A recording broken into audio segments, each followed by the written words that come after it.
ರಾಜ್ಯದಲ್ಲಿ ಗ್ಯಾಸ್ ಪೂರೈಕೆ ವ್ಯತ್ಯಯ ವಿಚಾರಕ್ಕೆ ಸಂಬಂಧಪಟ್ಟ ಹಾಗೆ ವಿಧಾನಸೌಧದಲ್ಲಿ ಸಚಿವರಾದ ಈಶ್ವರ್ ಖಂಡ್ರೆ ಹೇಳಿಕೆಯನ್ನ ಕೊಟ್ಟಿದ್ದಾರೆ.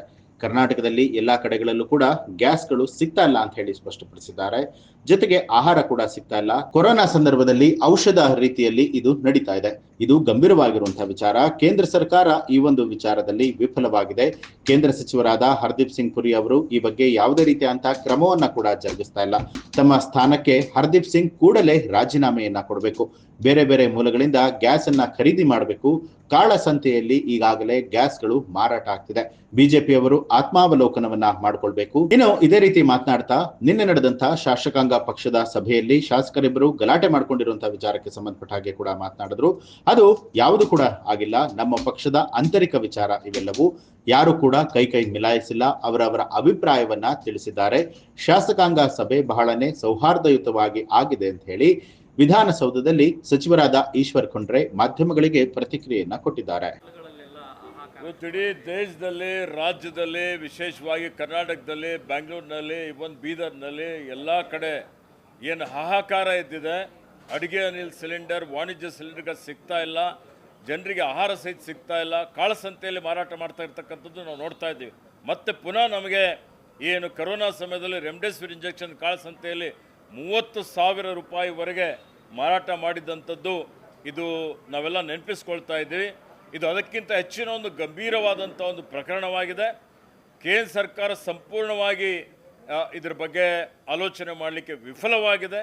ಕೇಂದ್ರದ ಪೆಟ್ರೋಲಿಯಂ ಮಂತ್ರಿ ಆದಂಥ ಹರ್ದೀಪ್ ಪುರಿ ತನ್ನದೇ ಆದಂಥ ಎಫ್ಸ್ಟೀನ್ ಫೈಲಲ್ಲಿ ಅವರು ಸೇರಿಕೊಂಡು ಇವತ್ತು ಅವರು ಯಾವುದೇ ರೀತಿಯ ಕ್ರಮ ತೆಗೆದುಕೊಳ್ಳಿಕ್ಕೆ ಸಾಧ್ಯ ಆಗ್ತಾ ಇಲ್ಲ. ತತ್ಕ್ಷಣವೇ ಅವರು ರಾಜೀನಾಮೆ ಕೊಡಬೇಕು. ಕೇಂದ್ರ ಸರ್ಕಾರ ಈ ಏನು ಸಮಸ್ಯೆ ಇದೆ ಇದನ್ನು ತತ್ಕ್ಷಣವೇ ಬಗೆಹರಿಸಬೇಕು. ಬೇರೆ ಬೇರೆ ಮೂಲಗಳಿಂದ ಇವತ್ತು ಗ್ಯಾಸ್ಗಳನ್ನು ಖರೀದಿ ಮಾಡಿ ನಮ್ಮಲ್ಲಿರುವಂಥ ಏನೊಂದು ಇವತ್ತು ಸಿವಿಲ್ ವಾರ್ ಆಗುವಂಥ ಒಂದು ಪರಿಸ್ಥಿತಿ ಬರುವಂಥ ಸಂದರ್ಭ ಇದೆ. ಹೀಗಾಗಿ ಆ ರೀತಿಯಲ್ಲಿ ಆಗದೆ, ಕಾಳಸಂತೆಯಲ್ಲಿ ಮಾರಾಟ ಆಗದೆ ಜನರ ಸಮಸ್ಯೆ ಬಗೆಹರಿಸಬೇಕು ಅಂತೇಳಿ ಒತ್ತಾಯ ಮಾಡ್ತೇನೆ. ಈ ವಿಚಾರಕ್ಕೆ ಕೇಂದ್ರ ಸರ್ಕಾರದ ವಿರುದ್ಧ ಕಾಂಗ್ರೆಸ್ ಕಾರ್ಯಕರ್ತರು ಹೋರಾಟ ಮಾಡಿದ್ರು. ಬಟ್ ಬಿಜೆಪಿ ರಾಜ್ಯಾಧ್ಯಕ್ಷರು ಹೋರಾಟ ಮಾಡ್ತಾ ಇರುವಂಥ ಕಾಂಗ್ರೆಸ್ ಕಾರ್ಯಕರ್ತರು ಮೂರ್ಖರು, ಯುದ್ಧ ನಡೀತಾ ಇರುವಂಥ ಕಾರಣಕ್ಕಾಗಿ ಇದು ಕೊರತೆ ಆಗಿದೆ. ನೋಡಿ, ಬಿಜೆಪಿಯವರು ಆತ್ಮಾವಲೋಕನ ಮಾಡಿಕೊಳ್ಳಲಿ. ಈ ಯುದ್ಧ ನಡೀತದೆ ಅಂತೇಳಿ 3 ತಿಂಗಳಿಂದ ನಡೀತಾ ಇತ್ತು. 3 ತಿಂಗಳಿಂದ ನಡೀತಾ ಇದ್ರು. ಯಾಕೆ ಇವರು ಪೂರ್ವ ಸಿದ್ಧತೆ ಮಾಡಿಕೊಳ್ಳಲಿಲ್ಲ? ಇವರೇನು ಇವತ್ತು ಇವರು ವಿದೇಶ ನೀತಿ ಏನಿದೆ, ವಿದೇಶಿ ನೀತಿಯಲ್ಲಿ ಇವರು ವಿಫಲಗೊಂಡಿದ್ದಾರೆ. ಇವರು ಸಮನ್ವಯ ಕಾಪಾಡಿಕೊಂಡು ಹೋಗಬೇಕಾಗಿತ್ತು.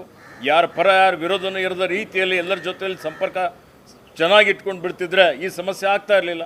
ಬೇರೆ ಬೇರೆ ವಿದೇಶದ ರಾಷ್ಟ್ರಗಳು ಎಲ್ಲಿ ಇವತ್ತು ತೈಲ ಇರುವಂಥ ರಾಷ್ಟ್ರಗಳು ನಮಗೆ ತೈಲ ಸರಬರಾಜು ಮಾಡುವಂಥದ್ದಕ್ಕೆ ಸಾಧ್ಯತೆ ಆಗ್ತಾಯಿತ್ತು. ಅದೇನೂ ಮಾಡಲಿಲ್ಲ. ಕೈಕಟ್ಟಿ ಕುಳಿತುಕೊಂಡ್ರು. ತಮ್ಮದೇ ಆದಂಥ ರೀತಿಯಲ್ಲಿ ಇವರು ಆಡಳಿತ ನಡೆಸ್ತಾ ಇದ್ದಾರೆ. ಹೀಗಾಗಿ ಇಂಥ ಒಂದು ಗಂಭೀರವಾದಂಥ ಒಂದು ಸಮಸ್ಯೆ ಇಡೀ ದೇಶದ ಎದುರುಗಡೆ ಇದೆ. ನಿನ್ನೆ ನಡೆದಂಥ CLP ಸಭೆಯಲ್ಲಿ ಸರ್ DC ಮತ್ತು SP ಗಳ ವರ್ಗಾವಣೆಯಲ್ಲಿ ನಮ್ಮನ್ನ ಅಭಿಪ್ರಾಯ ಪಡೆದಿಲ್ಲ ಅಂತ ನೋಡಿ, ಯಾವುದೂ ಆಗಿಲ್ಲ. ಅದು ಆಂತರಿಕ ನಮ್ಮ ಪಕ್ಷದ ವಿಚಾರ ಇದೆ. ಎಲ್ಲವೂ ಸರಿಯಾಗಿದೆ. ಭಾಳ ಸೌಹಾರ್ದಯುತವಾಗಿ ಸಭೆ ನಡೆದಿದೆ. ಎಲ್ಲರೂ ಒಗ್ಗಟ್ಟಾಗಿ ಇವತ್ತು ಜಿಲ್ಲೆಯ, ರಾಜ್ಯದ ಅಭಿವೃದ್ಧಿಗಾಗಿ ನಾವು ಚರ್ಚೆ ಮಾಡಿದ್ದೇವೆ. ಬಂಗಾರಪೇಟೆ ಶಾಸಕರು, ಶೃಂಗೇರಿ ಶಾಸಕರು ಇಬ್ಬರು ಕೈ ಯಾವುದೂ ಕೈ ಮಿಲಾಯಿಸಂಥದ್ದಾಗಿಲ್ಲ. ಒಬ್ಬರೊಬ್ಬರು ಸಲಹೆ ತೆಗೆದುಕೊಂಡಿದ್ದಾರೆ. ಉತ್ತಮವಾದಂಥ ಸಲಹೆಗಳನ್ನು ಇಬ್ಬರು ಕೊಟ್ಟಿದ್ದಾರೆ.